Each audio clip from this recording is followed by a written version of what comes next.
नमस्कार दोस्तों, स्वागत है आपका स्टडी फॉर सिविल सर्विसेज में। वीडियो को पूरा देखिए। कोई भी आपका फीडबैक है, कोई सजेशन है, तुरंत वीडियो में कमेंट करके जरूर बताइए। अच्छा लगे तो वीडियो लाइक जरूर कर लीजिए और ऐसे वीडियो लगातार फ्री में पाने के लिए चैनल को तुरंत सब्सक्राइब कर लीजिए और बेल आइकन को जरूर टैप कर लीजिए ताकि आगे भी सारे वीडियो आपको मिलते रहे। यूट्यूब में फॉलो करते हैं तो प्लीज ये वाला फ्री टेलीग्राम चैनल जरूर ज्वाइन कर लीजिएगा। सारे नोटिफिकेशन, सारे अपडेट यहीं पे आते हैं, ध्यान रखिएगा। स्टडी फॉर सिविल सर्विसेज का कोई भी पेड ग्रुप अगर आपको ज्वाइन करना है तो सिर्फ 856480560660897523864455 यही नंबर है हमारे, सिर्फ जहां पे कॉल या व्हाट्सएप कर सकते हैं। इंस्टाग्राम पे हमारा पेज जरूर फॉलो कर लीजिएगा, study4civil.services है। ट्विटर पे हमको जरूर फॉलो कर लीजिएगा, @study4civils है। सारे क्वेश्चन अटेम्प्ट करिए और स्कोर अपना तुरंत कमेंट करके बताइए। यूपी पीसीएस प्रीलिम्स एग्जामिनेशन 2022 की एमसीक्यू सीरीज जो हम लगातार देख रहे हैं उसको कंटिन्यू करते हैं आज के फर्स्ट क्वेश्चन के साथ। निम्न में से किस देश का अलिखित संविधान है, आपसे ये पूछा जा रहा है। ठीक है, तो जैसे भारत में हमने कॉन्स्टिट्यूएंट असेंबली के द्वारा हमारा कॉन्स्टिट्यूशन बना करके उसको एक रिटन डॉक्यूमेंट बनाया गया है, तो उसी प्रकार अगर हम इन दिए हुए ऑप्शंस में देखेंगे तो ब्रिटेन का जो है कॉन्स्टिट्यूशन है तो oldest, one of the oldest constitution in the world, but ये अनरिटन माना जाता है। ठीक है, हालांकि वर्तमान स्थितियों में देखें तो इतने प्रावधान होंगे, फिर भी किसी न किसी रूप में डॉक्यूमेंटेड होगा, बट स्टिल ये एक unwritten constitution in the world है। तो ऑप्शन हम सी जो है इसको चूज़ करेंगे। राज्यों और केंद्र शासित प्रदेशों के लिए राज्यसभा में सीटों का आवंटन संविधान के किस अनुसूची में आता है। ठीक है, तो जितने भी हमारी शेड्यूल्स हैं कॉन्स्टिट्यूशन की 12, तो उनमें अलग अलग प्रावधान दिए हुए हैं। तो यहाँ पे जो हमारा upper house of the parliament है उसके लिए कि कौन से राज्य या केंद्र शासित प्रदेश को कितनी सीट आवंटित होगी यह उनकी जनसंख्या के आधार पर जो प्रावधान दिया है ये चौथी अनुसूची में दिया है, फोर्थ शेड्यूल।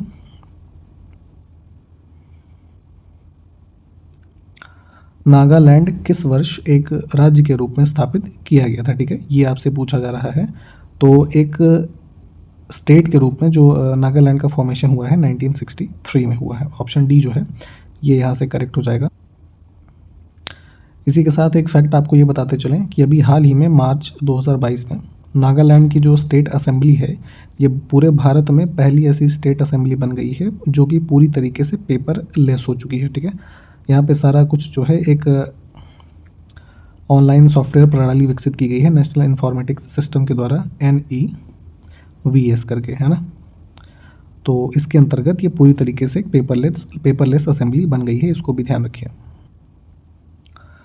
निम्न में से किसने प्रधानमंत्री को राज्य के जहाज का कप्तान कहा। ठीक है, the captain of the ship of the states. ठीक है, तो basically parliamentary system of government जो है, ठीक है, तो इसके अंतर्गत प्रधानमंत्री की जो है काफ़ी अहम भूमिका होती है। तो उसी के संदर्भ में अलग अलग कॉन्स्टिट्यूशन और जो लॉ एक्सपर्ट्स हैं उन्होंने ऐसे ऐसे स्टेटमेंट्स दिए हैं। तो उसी क्रम में मुनरो जो है ना, इनका ये स्टेटमेंट है कि the prime minister will act as the captain of the ship which consist of states. ठीक है, जिसका सीधा सा मतलब ये है कि जो है प्राइम मिनिस्टर जो है वो इनडायरेक्टली हेड करेगा गवर्नमेंट को और स्टेट्स को। ठीक है, तो ऑप्शन ए जो है हम इसको चूज़ करेंगे यहाँ से।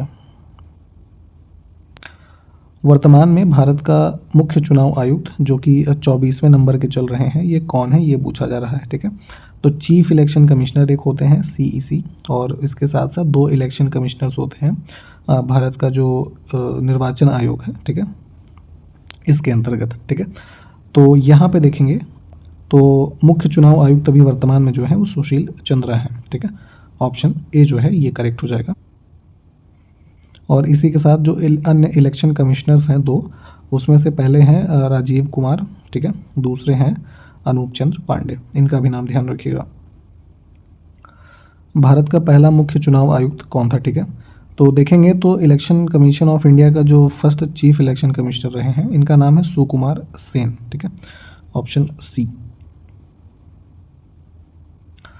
मुख्य चुनाव आयुक्त की नियुक्ति कौन करता है ये बताना है अब हमको। ठीक है, तो चीफ इलेक्शन कमिश्नर्स और जो कमिश्नर्स हैं इलेक्शन के, इनकी अपॉइंटमेंट प्रेसिडेंट के द्वारा की जाती है। ठीक है, जो इनका कार्यकाल का प्रावधान कॉन्स्टिट्यूशन में है वो 6 वर्ष या फिर 65 साल की आयु कंप्लीट होने तक, जो भी पहले हो, है ना। तो इस सर्विस कंडीशन के साथ यहाँ पे इनकी अपॉइंटमेंट की जाती है। अब देखिए, अभी हमने चुनाव आयुक्तों के बारे में बात की थी, तो पूछा जा रहा है कि चुनाव आयुक्त को किसके द्वारा हटाया जा सकता है, ठीक है। मान लीजिए उनको उनकी पोस्ट से रिमूव करना है, तो ऐसा जो चीफ इलेक्शन कमिश्नर तत्काल होंगे उस समय के, उनकी सिफारिश पर राष्ट्रपति के द्वारा ऐसा किया जा सकता है।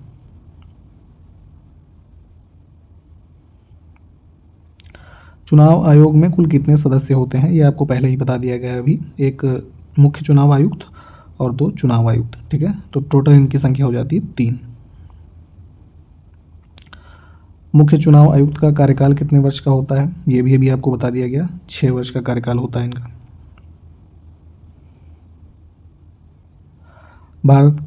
भारतीय संविधान के किस भाग में अनुच्छेद 324 से 29 के मध्य निर्वाचन यानी कि इलेक्शन से संबंधित जो प्रोविज़न है वो दिए गए हैं, ठीक। तो हमारे संविधान में जितने भी 22 भाग हैं उनमें देखेंगे तो यहाँ भाग 15 जो है, इसमें अनुच्छेद 324 से 329 के मध्य जो है इलेक्शन से संबंधित प्रावधान दिए हुए हैं, ठीक है। तो इसमें से सी ऑप्शन को हम चूज़ करेंगे यहाँ से। ईवीएम यानी कि जो इलेक्ट्रॉनिक वोटिंग मशीन होती है, इसका इस्तेमाल भारत में पहली बार 1982 में निम्न में से किस राज्य के विधानसभा चुनाव के दौरान हुआ था, ठीक है, ये पूछा जा रहा है, ठीक। तो 1982 में केरला में एक नॉर्थ परावूर असेंबली कॉन्स्टिट्यूएंसी थी, तो वहाँ पे जो है बाई इलेक्शन हुआ था, ठीक है, उपचुनाव, उसमें इसको यूज़ किया गया था for the very limited number of polling stations, ठीक है। तो ऑप्शन ए जो है ये करेक्ट होगा। अगला है नो फर्स्ट यूज़ पॉलिसी किस देश की है इनमें से, ठीक है। तो no first use policy basically जो हमारे न्यूक्लियर वेपन्स हैं इंडिया के, है ना, उनके संबंध में है कि भारत जो है सब मतलब अपने साइड से कभी भी इसका जो है यूज़ नहीं करेगा, ठीक है। नो फर्स्ट पॉलिसी इसी से संबंधित है। ऑप्शन डी जो है ये करेक्ट हो जाएगा। थोड़ा डिटेल में पढ़िएगा, इंटरेस्टिंग टॉपिक है काफ़ी है। भारत ने पहला परमाणु परीक्षण मई 1974 में पूर्व प्रधानमंत्री इनमें से कौन जो है पूर्व प्रधानमंत्री उनके शासनकाल में किया था, ठीक है। तो ये टाइम पीरियड अगर आपको पता है तो आप इजीली इसको कर सकते थे। इंदिरा गांधी के टाइम पीरियड में 1974 मई में जो है राजस्थान के पोखरण रेंज में हमारा जो पहला न्यूक्लियर टेस्ट है उसको कंडक्ट किया गया, और इस ऑपरेशन को कोड नेम दिया गया था स्माइलिंग बुद्धा, है ना। ये भी इंपॉर्टेंट है, कई बार पूछा जाता है, इसको भी ध्यान रखिएगा, ठीक है। तो ऑप्शन ए जो हमारा है ये करेक्ट हो जाएगा यहाँ से। भारत ने दूसरा परमाणु परीक्षण 1998 में पूर्व प्रधानमंत्री जो इनमें से कौन है इनके शासनकाल में किया। तो पहला तो अभी हमने ऊपर देखा 74 वाला, फिर 1998 में जो है इस टाइम पे प्राइम मिनिस्टर कौन थे, अटल बिहारी वाजपेयी जी, ठीक है। तो इनके शासनकाल में किया गया, तो ऑप्शन डी करेक्ट हो जाएगा।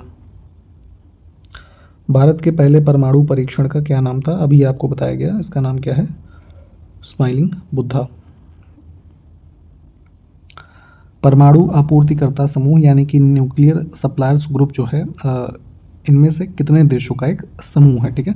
तो एनएसजी जो है हमारा 1974 में इसकी इस्टेब्लिशमेंट की गई, एक इंटरनेशनल ऑर्गेनाइजेशन है जो कि non proliferation of nuclear weapons जो है इनके इस क्षेत्र में काम करता है।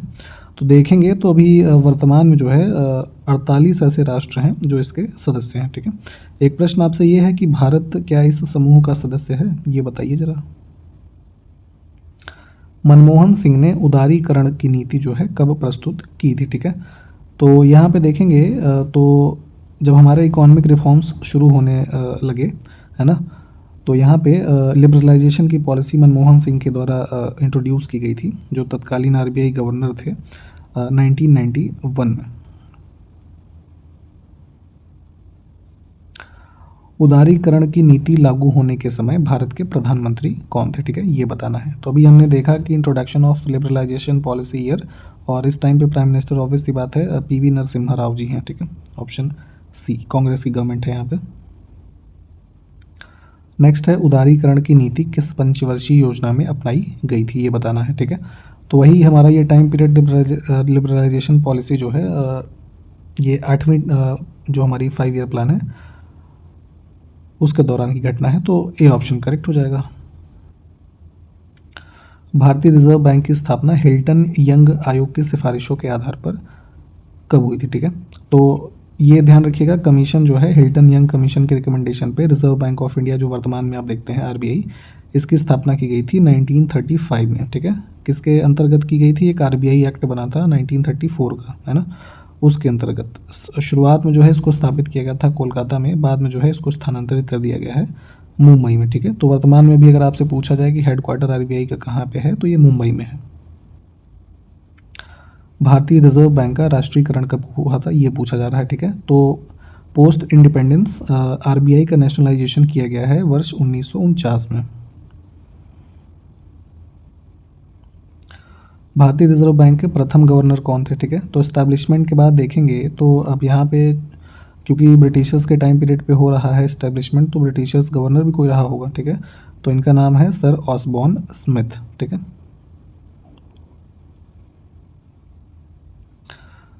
भारतीय रिजर्व बैंक के प्रथम भारतीय गवर्नर कौन थे, ठीक है। तो पोस्ट इंडिपेंडेंस अब देखेंगे तो इंडियन जो हमारे आरबीआई के गवर्नर होते हैं सबसे फर्स्ट, तो इनका नाम है सर सीडी देशमुख।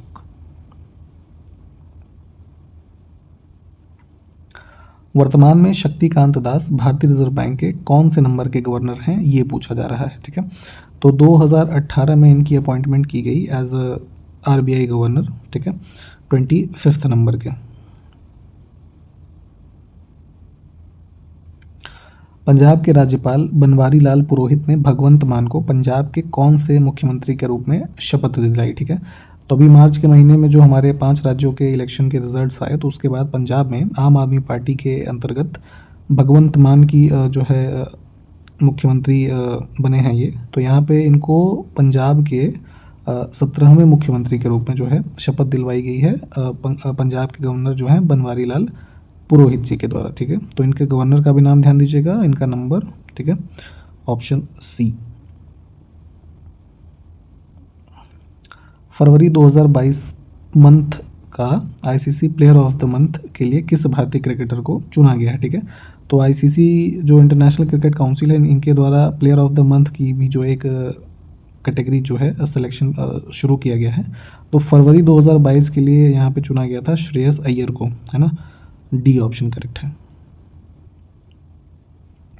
फरवरी 2022 में ही ICC women player of the month के लिए किस देश के खिलाड़ी अमेलिया केर को चुना गया है, ठीक है। तो अभी हमने पुरुष वाला देखा था, यहाँ पे महिला का देखेंगे तो अमेलिया केर जो है ये न्यूजीलैंड से संबंधित है, ठीक है।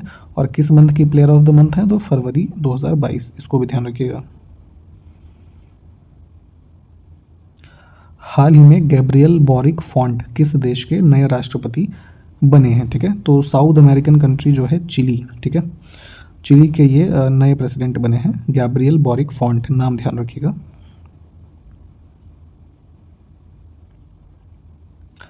संयुक्त राष्ट्र द्वारा निम्न में से किस तिथि को इस्लामोफोबिया का मुकाबला करने के लिए अंतर्राष्ट्रीय दिवस के रूप में घोषित किया है, ठीक है। तो अभी हाल ही में एक पाकिस्तान के पूर्व प्रधानमंत्री इमरान खान के द्वारा एक रेजोल्यूशन जो है दिया गया था यूनाइटेड नेशन जनरल असेंबली में, तो जिसमें कि international day to combat Islamophobia, इसको ऑब्जर्व किया जा रहा है 15 मार्च को, है ना। तो ऑप्शन डी जो है ये करेक्ट हो जाएगा। हाल ही में किस राज्य के पूर्व राज्यपाल सुश्री कुमुदबेन जोशी का निधन हो गया है, ठीक है। तो ये भूतपूर्व गवर्नर रही आंध्र प्रदेश स्टेट की।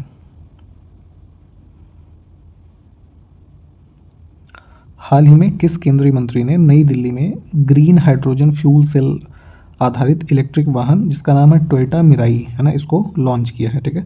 तो जैसे आजकल इलेक्ट्रिक व्हीकल्स और हाइड्रोजन फ्यूल सेल आधारित जो भी व्हीकल्स हैं, है ना, ये सब काफ़ी चर्चा में रहते हैं, तो इनसे संबंधित सारे फैक्ट्स को अच्छे से देखिएगा। तो इसी क्रम में यहाँ पे टोयोटो मिराई जो है इसको लॉन्च किया गया था न्यू दिल्ली में यूनियन मिनिस्टर जो रोड ट्रांसपोर्ट वाले हैं नितिन गडकरी जी के द्वारा। फाइड शतरंज ओलंपियाड 2022 का आयोजन किस शहर में किया जाएगा, ठीक है। तो यहाँ पे 44th एडिशन है ये फाइड चेस ओलंपियाड का, जो कि भारत में चेन्नई में आयोजित किया जाने वाला है, ऑप्शन सी करेक्ट हो जाएगा। ओरिजिनली ये मॉस्को रशिया में होना था, परंतु वहाँ पे यूक्रेन और रशिया के युद्ध के चलते इसको वहाँ से कैंसिल करके अभी चेन्नई में करवाया जा रहा है, ठीक है। तो इसको ध्यान रखिएगा। हाल ही में किस भारतीय फिल्म को ऑस्कर 2022 में सर्वश्रेष्ठ वित्त चित्र फीचर श्रेणी में नामांकित किया गया है, ठीक है। तो ऑस्कर अवार्ड्स जो दिए जाते हैं यहाँ पे इसमें कैटेगरी जो है बेस्ट डॉक्यूमेंट्री है ना, बेस्ट डॉक्यूमेंट्री फीचर कैटेगरी में जो भारतीय फिल्म को नॉमिनेट किया गया था इसका नाम है राइटिंग विद फायर, ठीक है। ऑप्शन ए जो है ये करेक्ट होगा। बिम्स्टेक शिखर सम्मेलन 2022 के 5वें संस्करण की मेज़बानी कौन सा देश करेगा? हालांकि ये आयोजन हो चुका है। तो यहाँ पे 5th addition of BIMSTEC summit जो भी हुआ है इसकी होस्ट जो किया था इसको श्रीलंका ने किया है, ठीक है। बी ऑप्शन करेक्ट होगा। इसमें प्रधानमंत्री ने वर्चुअली रूप से भाग लिया और ये 2022 का जो ईयर है ये बिम्स्टेक के 25th ईयर ऑफ इस्टेब्लिशमेंट को जो है मनाता है और श्रीलंका ने इस बार होस्ट किया है। अब जो बिम्स्टेक का वो है अपना चेयरमैनशिप है वो थाईलैंड को जो है मिल गई है, ठीक है, इस वर्ष से। तो इसको ध्यान रखिएगा। और एक चीज़ और यहाँ पे ध्यान रखने योग्य बात है कि जो इस हमारे 5th addition of BIMSTEC summit है इसका जो थीम रहा था वो भी बता देते हैं आपको। तो थीम इसका था towards a resilient region, prosperous economies, healthy people, ठीक है। तो इसको थोड़ा और डिटेल में भी इनके बारे में थोड़ा पढ़ लीजिए। ये थीम, डेट और किसको चेयरमैनशिप अब मिल गई है, किसने चेयरमैनशिप के साथ 5th समिट कराया, ये सब ध्यान देने योग्य बात अभी के लिए है। हाल ही में भारत का पहला डिजिटल वाटर डेटा बैंक जिसको कि एक्वेरियम नाम दिया गया है किस शहर में लॉन्च किया गया, ठीक है। तो इसको कर्नाटक के अंदर बेंगलोर में लॉन्च किया गया है। इंडिया का first digital water data bank, ठीक है। और इसमें बेसिकली इस इनिशिएटिव के पीछे जो एम है वो एक बेटर वाटर मैनेजमेंट के क्षेत्र में काम करना है, ठीक है। और इसको जो बनाया गया है एक एक्वाक्राफ्ट ग्रुप वेंचर करके हैं उनके द्वारा बनाया गया है, इसको भी ध्यान रख सकते हैं। 20 से 22 मार्च 2022 तक 36वीं इंटरनेशनल जियोलॉजिकल कांग्रेस का आयोजन किस शहर में किया गया, ठीक है। तो ये इसका आयोजन हुआ था हमारा 36th इंटरनेशनल जियोलॉजिकल कांग्रेस का न्यू दिल्ली में। आरबीआई इनोवेशन हब ने फिनटेक स्टार्टअप्स के लिए इकोसिस्टम विकसित करने के लिए किस संस्थान के साथ समझौता ज्ञापन पर हस्ताक्षर किया है अभी हाल ही में, ठीक है। तो आरबीआई इनोवेशन हब जो ऑर्गेनाइजेशन है और आईआईटी मद्रास है ना, इन्होंने एक जो है एमओयू पे साइन किया है। एक इकोसिस्टम डेवलप करेंगे जितने भी फाइनेंशियल टेक्नोलॉजी के क्षेत्र में स्टार्टअप्स काम कर रहे हैं उनके संवर्धन के लिए, ठीक है। तो डी ऑप्शन जो है ये करेक्ट होगा यहाँ से। अगला क्वेश्चन है कि फसल विविधीकरण सूचकांक का उपयोग करने वाला पहला राज्य भारत का कौन सा बन गया है, ठीक है। The first state to use crop diversification index, ठीक है। तो ये है हमारा state of Telangana, option A. हाल ही में किसे भारत में नया रूसी राजदूत नियुक्त किया गया है, ठीक है। तो यहाँ पे देखेंगे जो एम्बेसडर्स वगैरह की नियुक्ति होती है एक दूसरे देश में, तो उसी क्रम में रशियन एम्बेसडर जो इंडिया के लिए नियुक्त किए गए हैं इनका नाम है डेनिस एलिपोव, ठीक है। ऑप्शन ए जो है ये करेक्ट हो जाएगा। चूँकि अभी यूक्रेन, रशिया ये सब देश काफ़ी चर्चा में रहे हैं युद्ध वगैरह के कारण, तो इनसे संबंधित फैक्ट काफ़ी इंपॉर्टेंट हो जाते हैं। तो ये सब नाम थोड़ा ध्यान में रखिएगा, पूछा जा सकता है इस बार। देश में विश्वविद्यालयी शिक्षा की देखरेख के लिए विश्वविद्यालय अनुदान आयोग के गठन की सिफारिश इनमें से किसने की थी, ठीक है। तो देखिए आज़ादी के उपरांत जो है एक यूनिवर्सिटी एजुकेशन कमीशन सेटअप किया गया था 1948 में, ठीक है। इसके अध्यक्ष थे डॉक्टर सर्वपल्ली राधाकृष्णन जी, ठीक है। तो इनकी अध्यक्षता में जो ये कमीशन सेटअप हुआ तो इन्होंने जो है रिकमेंड किया इंडियन यूनिवर्सिटी एजुकेशन में इम्प्रूवमेंट और जो भी फर्दर एक्सटेंशन है उसके लिए चीज़ों को। तो उसी क्रम में जो यूनिवर्सिटी ग्रांट कमीशन आप देखते हैं आज, जो कि विश्वविद्यालय एजुकेशन को रेगुलेट करता है भारत में, ठीक है। तो इसकी स्थापना की गई, फॉर्मली रूप से इसको इनॉग्रेट किया गया 1953 में, जो तत्कालीन एजुकेशन मिनिस्टर थे मौलाना अबुल कलाम आज़ाद, ठीक है, उनके द्वारा, ठीक है। और बाद में चल के जो है एक एक्ट ऑफ पार्लियामेंट बना, तो स्टैट्यूटरी बॉडी के रूप में इसको 1956 में जो है स्थापित किया गया, ठीक। तो ए ऑप्शन को चुनेंगे हम। हाल ही में रेजर रेमन जिनका कि नाम था स्कॉट हॉल, इनका निधन हो गया है। वह एक प्रसिद्ध क्या थे, ठीक है। तो अमेरिकन प्रोफेशनल रेसलर थे ये, ठीक है। और एक जो रिंग के मतलब रिंग में खेलने के दौरान इनको रेजर रेमन नाम दिया गया था। ओरिजिनल नेम इनका जो है वो स्कॉट हॉल है, ठीक है। इसको भी ध्यान दीजिएगा। तो ऑप्शन डी जो है ये करेक्ट हो जाएगा। हाल ही में किसे भौतिक विज्ञान के क्षेत्र में उत्कृष्ट योगदान के लिए 31वें GD बिरला पुरस्कार के लिए चुना गया है। ठीक है, तो घनश्याम दास बिरला पुरस्कार से सम्मानित किया गया है यहाँ पे नारायण प्रधान जी को। ठीक है, 31st अवार्ड है, इसको भी ध्यान दीजिएगा। इनकी जो है साइंटिफिक रिसर्च में, स्पेशली जो मटेरियल साइंस है उसमें इनके कंट्रीब्यूशन के लिए ये अवार्ड दिया गया है। अगला देखिए, IFR एशिया अवार्ड्स 2021 में किस बैंक ने Asian bank of the year का अवार्ड जीता है। ठीक है, तो यहाँ पे इतना इंपॉर्टेंट है कि Asian bank of the year जो कि IFR एशिया अवार्ड्स के अंतर्गत दिया गया है, किस बैंक को मिला है, तो ये एक्सिस बैंक को मिला है। ठीक है, ऑप्शन डी।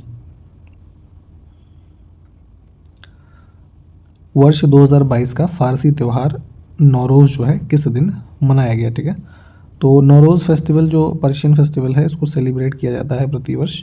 तो यहाँ पे जो है 20 मार्च को इसको सेलिब्रेट किया गया है। ठीक है,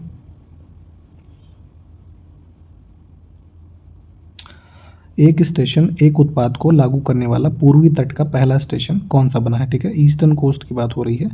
तो one station one product scheme को इम्प्लीमेंट करने वाला जो पहला स्टेशन है वो विशाखापट्टनम है।